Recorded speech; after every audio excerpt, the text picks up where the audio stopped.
What if the person you just insulted turned out to be the owner of the entire airline? The soft rhythm of heels striking the plush carpet in the first-class cabin came to a halt beside a cream leather seat. From that spot, the sharp voice of the chief flight attendant rang out, loud enough for every passenger to hear.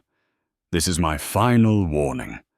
Either you move to economy right now, or I will call security." The words carried not only authority, but a chilling undertone of contempt, a tone rarely heard in this sanctuary of courtesy and refinement. Heads turned throughout the first-class cabin. No one had to speak. Their eyes said it all. This was a place for quiet, not confrontation. The woman, Clarissa Denton, the lead flight attendant of Orion Flight 219, had just scolded, remained still. She wasn't angry, didn't argue.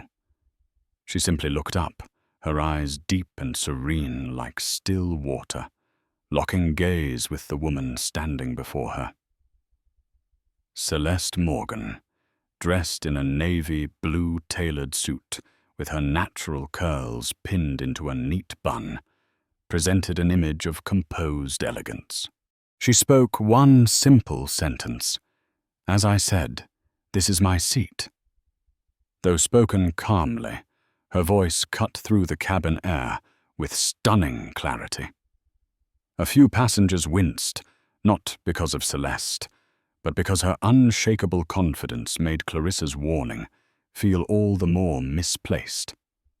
Clarissa, in her 40s, blonde hair in a high bun, her uniform crisp, tall frame upright and gaze steely, was the embodiment of absolute professionalism.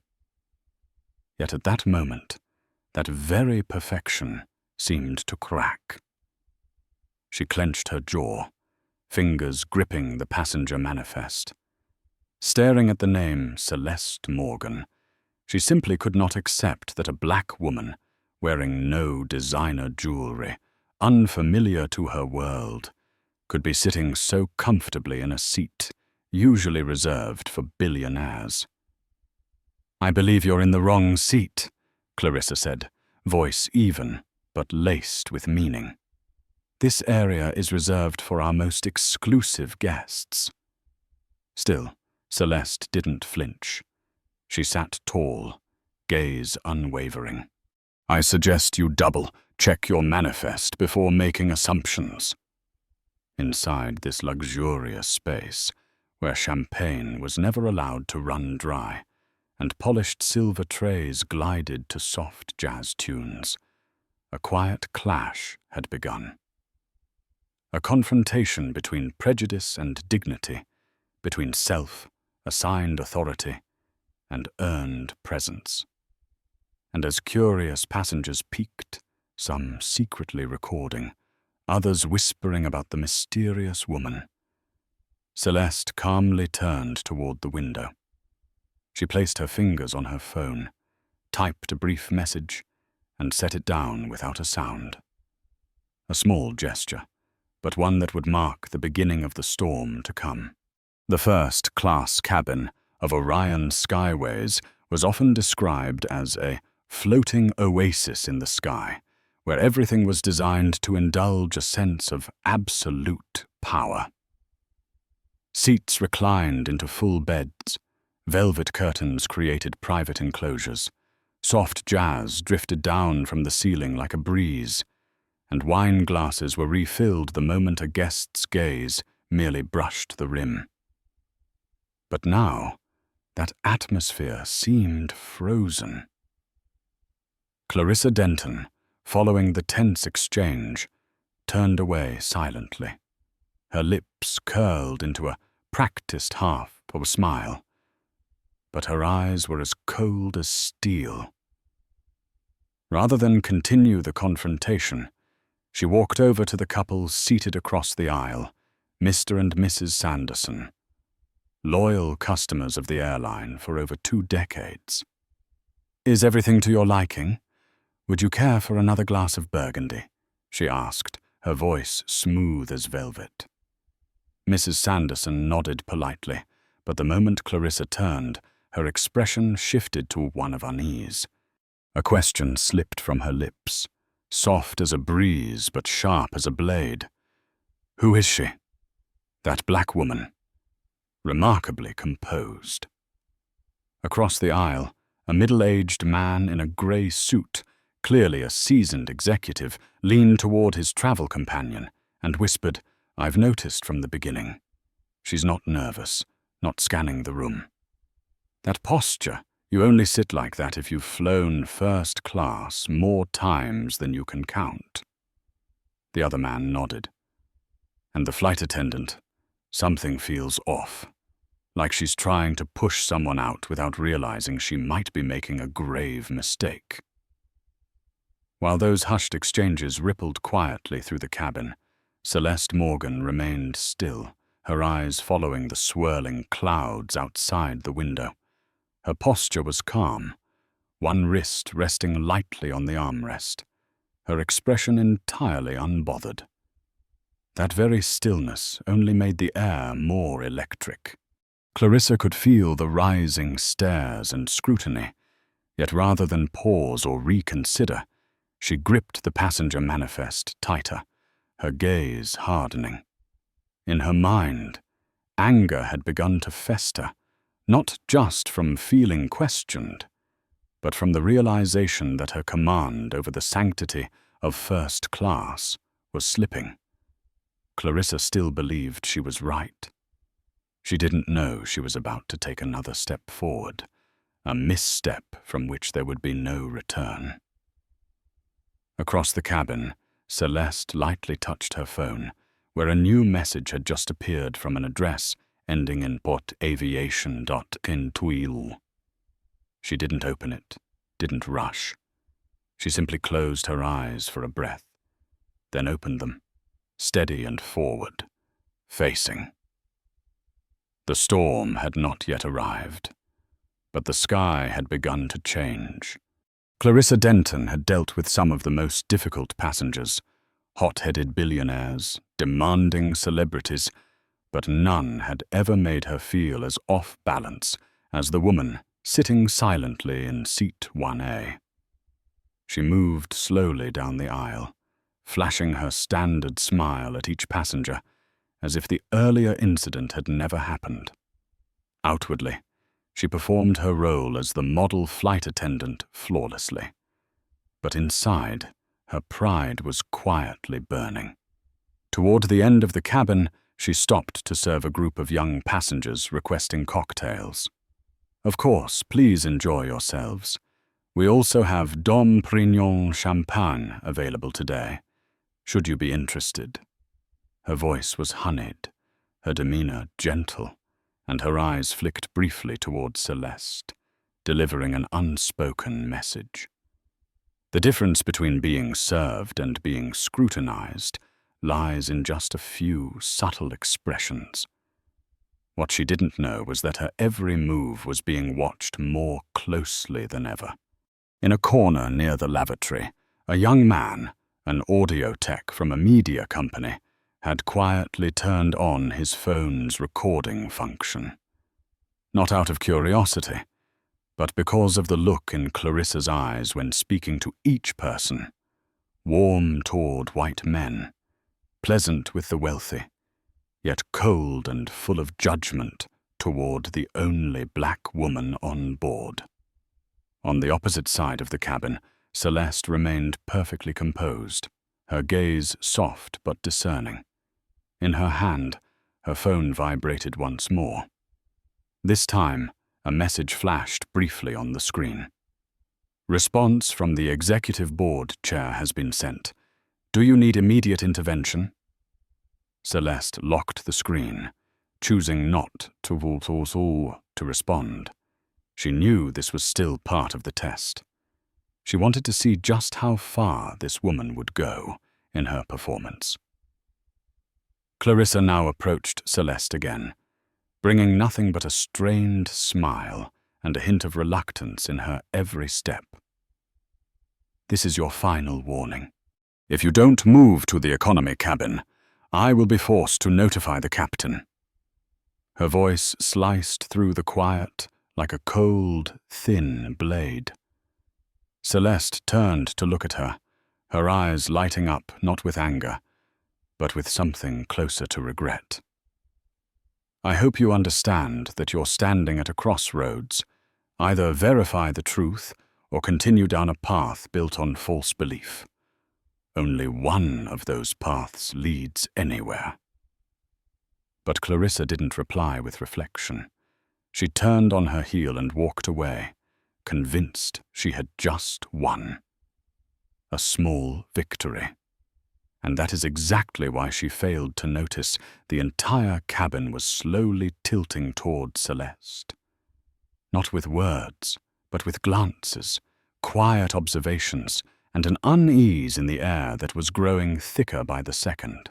When Clarissa returned to the main cabin, she did not carry an apology or any hint of reconsideration, but rather a tray of pristine water glasses lined up perfectly, each tall crystal gleaming as if to reflect her personality. Icy, meticulous, yet fragile when provoked. Her steps were light, but each one carried a message. She had not lost, and she would make that woman lower her head before the plane reached cruising altitude. Celeste remained seated, her posture unchanged, but her gaze had sharpened and deepened, as if calculating not just the next second, but the consequences that would follow. As Clarissa approached, she lowered the tray and deliberately stepped closer to Celeste. In one brief moment, one of her heels brushed against Celeste's foot, resting casually beneath the seat, an almost imperceptible contact. Then Clarissa lost her balance.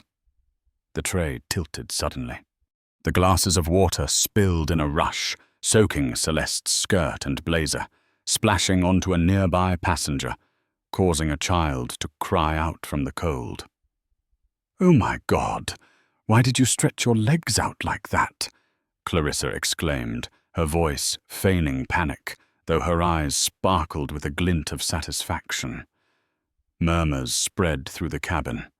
An elderly woman nearby leaned toward her husband and whispered, "That couldn't have been an accident." Celeste rose slowly. The water had spread across her indigo blazer, yet what stood out most was that she remained perfectly calm.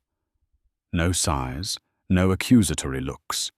She simply took a handkerchief from her pocket, gently dabbed the droplets clinging to her wrist, and then turned to Clarissa. "Ms. Denton, I'm not certain whether what just happened was an accident or intentional, but your reaction to me, to the child who got splashed, and to this entire cabin does not reflect the spirit of any airline that claims to be responsible."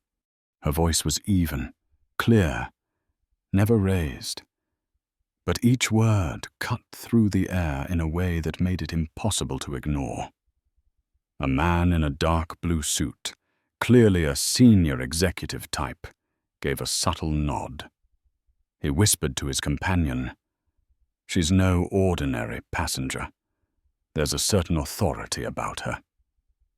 Clarissa clenched the cleaning cloth tightly, her forced smile now gone. But instead of remaining silent, she uttered a line that might as well have been a shot to her own foot. "Someone like you, preaching decency.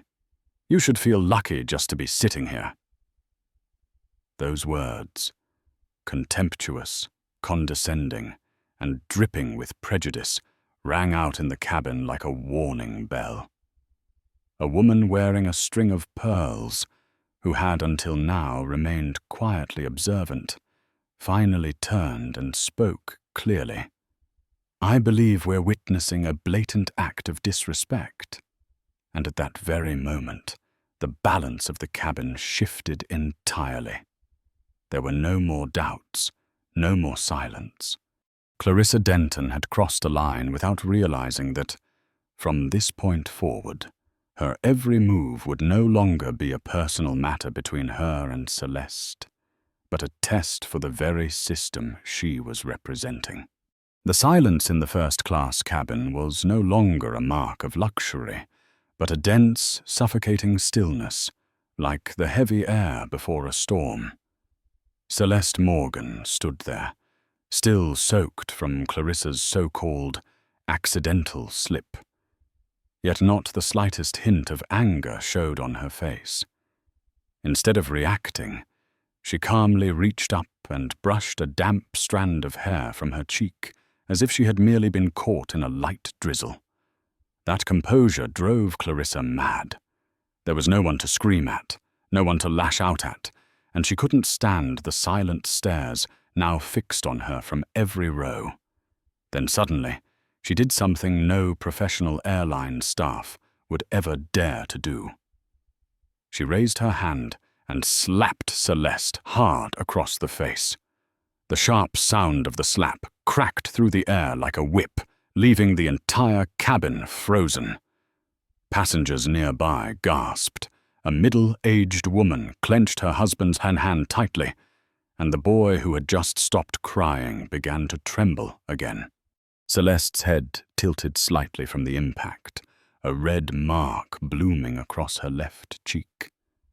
But then, to everyone's astonishment, she slowly turned her face back, stood upright, her eyes now glowing with a dangerous clarity.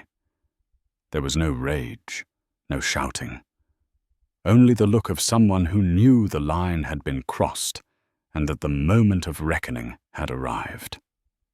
"Miss Denton," she said in a voice soft but carrying through the entire cabin, "I've warned you more than once. But now it's clear.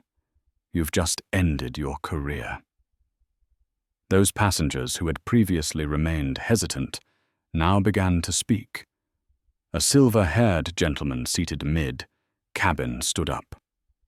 "You just assaulted a passenger in the middle of the first-class cabin. Do you even understand what that means?" Clarissa stood frozen, her hand trembling as she realized that the slap hadn't weakened Celeste. It had given her the key to a power none of them had seen before. Celeste didn't need to threaten nor reveal her name. From that moment on, every gaze shifted. This woman was no longer just an unfamiliar passenger. She was the center, the pivotal figure, the one everyone now waited to hear the truth from. Clarissa whispered, her voice cracking like crystal on stone. I was provoked. Everyone saw." But no one rose to her defense. Celeste took a single step back, then sat down, gently dabbing the red mark on her cheek with a crisp white handkerchief. With the same grace, she placed it on the tray in front of her, leaving a faint stain like an irrefutable piece of evidence. She didn't say another word, because in that silence lay the heaviest verdict Clarissa Denton would ever face.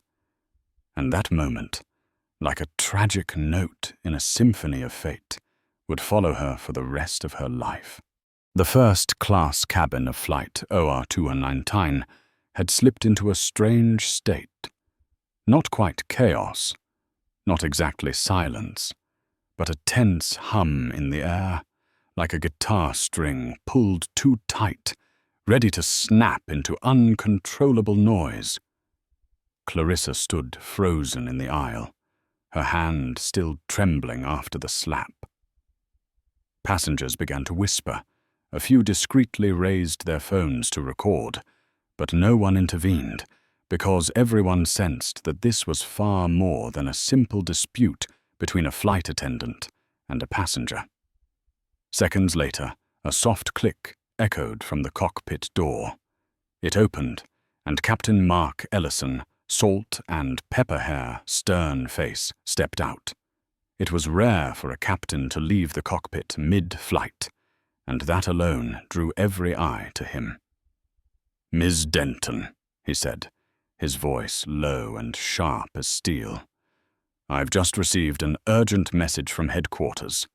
A serious incident has occurred in this cabin, directly related to your treatment of a certain passenger." Clarissa's mouth fell open, her once icy stare now replaced by sheer panic. What passenger, sir?" she stammered.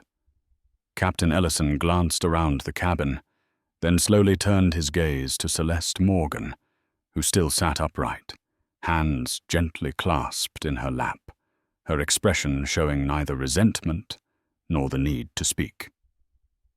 "Allow me to inform everyone present," the captain said, his voice deepening as he addressed the entire cabin, "that Ms. Celeste Morgan, the woman who was just assaulted and publicly humiliated here, is the Chief Executive Officer and Chairwoman of Orion Aviation, the company operating the very aircraft you are on."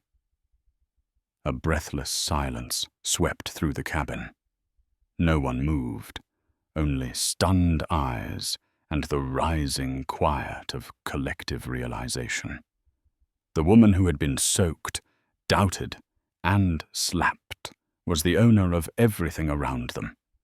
Clarissa nearly collapsed. She staggered back a step, then another, as if the gravity of the truth had drained the air from her lungs. No, this can't be. I didn't know. I didn't know who she was," she mumbled, her words weak and meaningless. Celeste finally rose from her seat. She did not rush, nor did she posture with arrogance. She moved with the quiet command of someone who holds power, not because of title, but because of a calm forged over years. "You don't need to know who I am to treat me with respect," she said, her voice low, but each word landing with absolute clarity.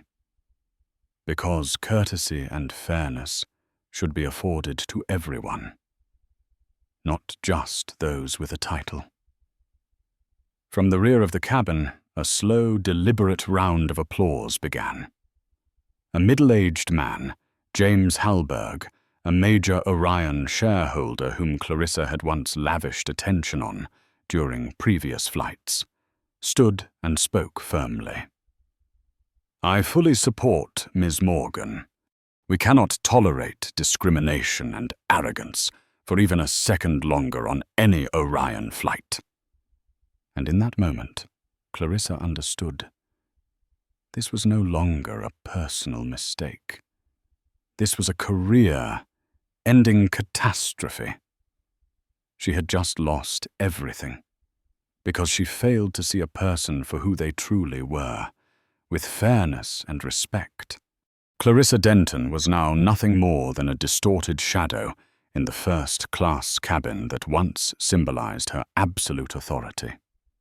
No longer the exemplary chief flight attendant, no longer the woman in full control, she now stood trembling in the center of a circle of judgment, surrounded by looks of disdain and disappointment. When Celeste Morgan returned to her seat, no one spoke, but the entire cabin turned to her as if she had just become the voice of something higher, something greater than the title of CEO. Clarissa cried out, her voice soaked in desperation. "I didn't know who you were. I didn't mean it. Please don't destroy my life over one mistake." But no one responded, because no one believed it was just a mistake. Celeste looked at Clarissa for a long moment before rising once more, her voice steady and free of retaliation, only resolute. "Ms. Denton, I gave you a chance to reflect on your actions, not once but multiple times, and yet you chose to continue down the path of prejudice and abuse of authority. I regret to say, the person with the most privilege in this cabin turned out to be the only one not treated accordingly." Clarissa nearly collapsed, clutching the edge of a seat for support, tears streaming down her face, yet still unwilling to step down. "I'll change. I swear I'll never behave like that again." Celeste gently turned to Captain Ellison. "I request the immediate suspension of Ms. Denton from all duties on this flight, along with the initiation of an internal investigation under direct oversight from senior human resources." The captain nodded without hesitation. "I fully agree, Ms. Morgan." Minutes later, Clarissa was escorted out of the cabin by a young flight attendant who had witnessed the entire incident from the beginning. Grace Langford, a new crew member whose face still showed a mix of shock and sympathy.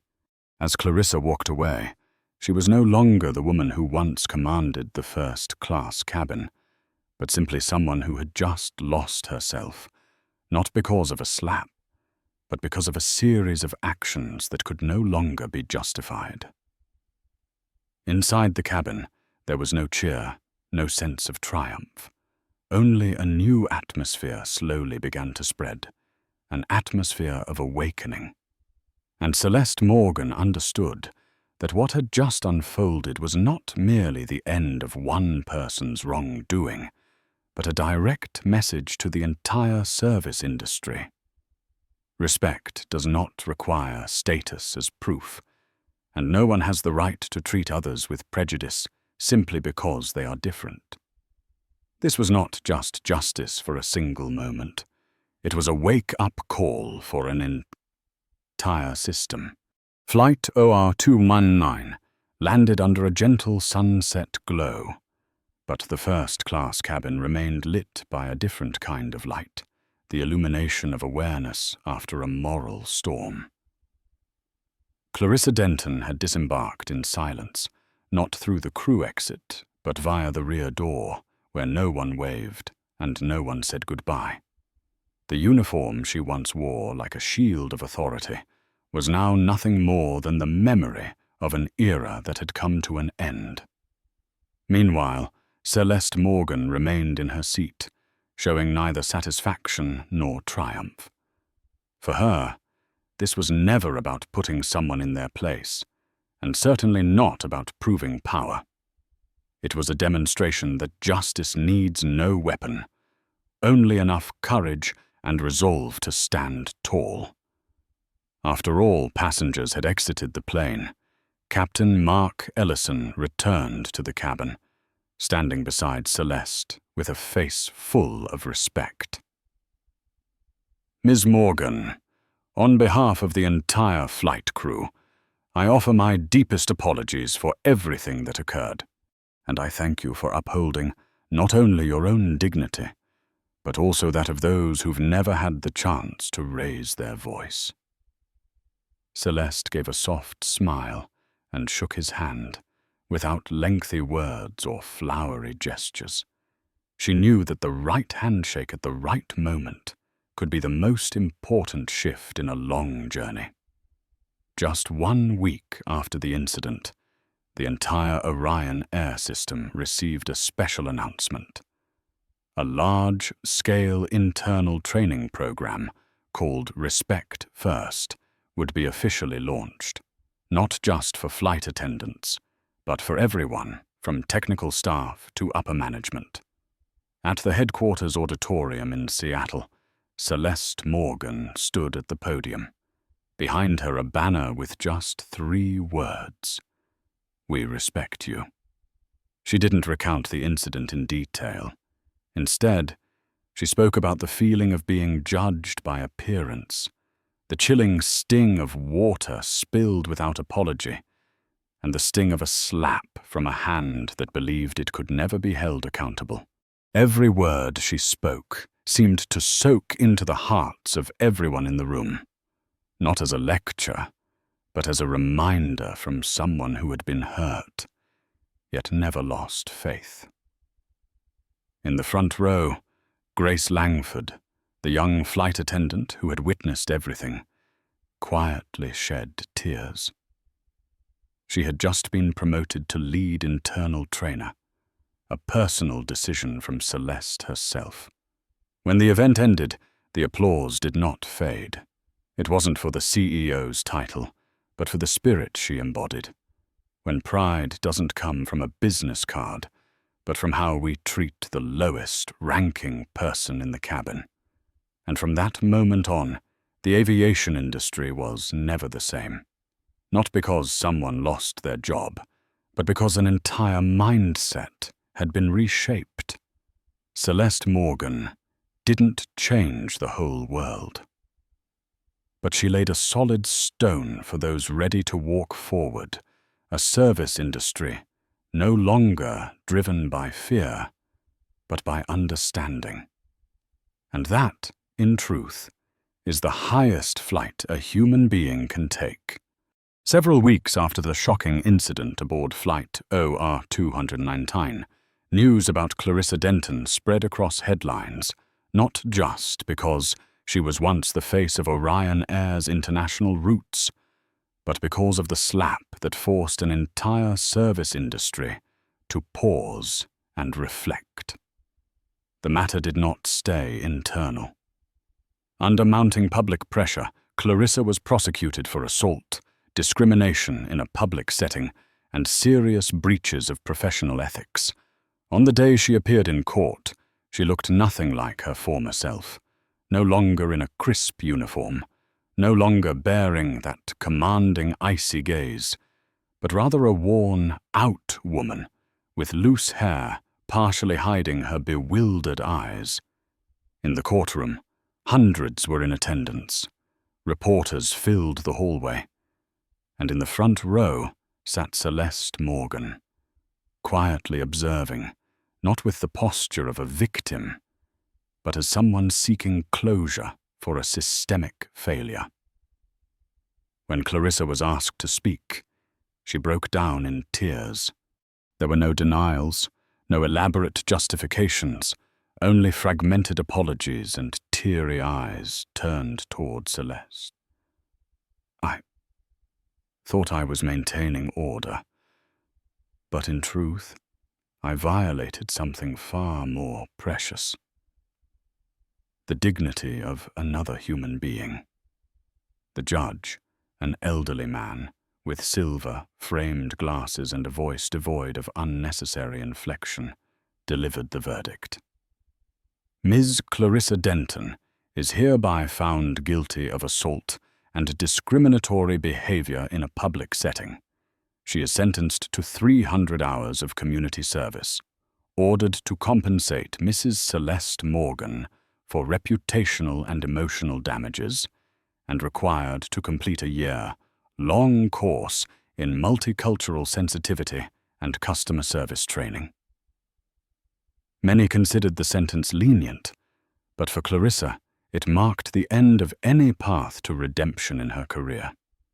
She left the courtroom under the gaze of those who once idolized her, now looking on with pity. Outside, Celeste did not address the media. She simply turned to Grace Langford, the junior flight attendant she had personally asked to attend that day, and said, "Forgiveness does not mean erasing consequences. Forgiveness is creating space for someone to face the truth." From that day on, Orion's Human First program was rolled out company-wide.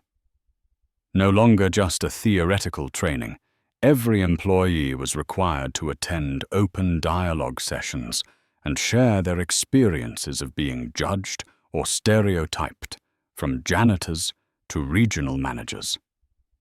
And something remarkable began to happen.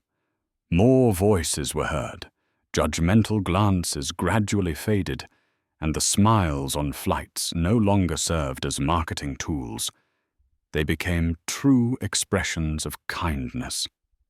Celeste Morgan no longer needed to appear often, because ever since Clarissa bowed her head in admission of guilt, Celeste had already left behind something far greater than any policy, a lasting awareness that sometimes a single slap does not just hurt one person. It wakes an entire system that has been asleep under the weight of privilege and prejudice. 6 months after the incident that shook the skies, Celeste Morgan boarded an early morning Orion Air flight. This time, there was no anonymous test, no need to hide her identity.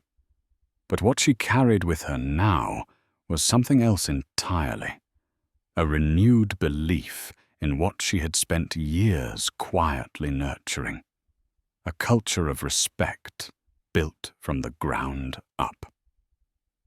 As the door to the first-class cabin opened, there were no suspicious glances, no guarded looks or ticket double.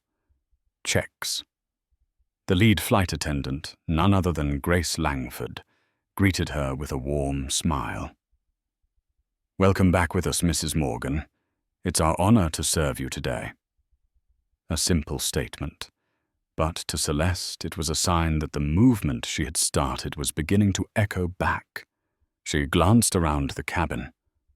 Passengers of all ethnicities, ages, and backgrounds were comfortably enjoying their flight, served not through bias, but through empathy. Celeste settled into her seat, neatly folding her coat, then turned to Grace and asked, "Is there something special about today's flight?" Grace let out a soft laugh. "Yes, because today, everyone is treated like first class, no matter where they sit." That response made Celeste smile with quiet satisfaction. There was no need for grand slogans. It was the way employees behaved each day that formed the most unshakable declaration. On the tray table in front of her, there was no wine glass or executive file, just a simple printed card with no name, only a line of text. "Respect is the beginning of every journey." It was the new design Celeste had approved for passenger appreciation gifts, a gentle but powerful reminder. As the plane took off, she looked out the window. The sky was as blue as always, but it felt different, lighter, quieter, and full of hope. In the cockpit, Captain Mark Ellison reported back to headquarters with an internal code. Orion 1, no turbulence, clear skies. That wasn't just a weather report. It was a metaphor for an entire industry's transformation, an industry where bias used to be the default seat class, and silence used to be the service fee no one dared to refuse. But not anymore. Celeste Morgan closed her eyes, letting the sunlight warm her cheek. No need for more speeches, no need for reflection. The lesson had already been planted, the seed had already sprouted, and people like Grace, the next generation of service, were now the extended hands of a more just future. In the quiet of the cabin, only one clear thought remained in her mind. True power doesn't lie in titles, but in the ability to create meaningful change without anyone needing to remember who started it. And for Celeste, that was the most meaningful journey of her life. In the service industry, true power does not lie in uniforms or forced smiles, but in how someone is treated when no one knows who they are. The story of Celeste Morgan is not just a lesson for one individual, but a wake-up call for an entire system that has grown too comfortable judging others by glances and assumptions. If you believe that respect should never come with conditions, hit like on this video and subscribe to help us spread stories that have the power to change the way people see each other. And don't forget to leave a comment with the phrase, "Respect first," if you believe that kindness should always be the starting point of every journey.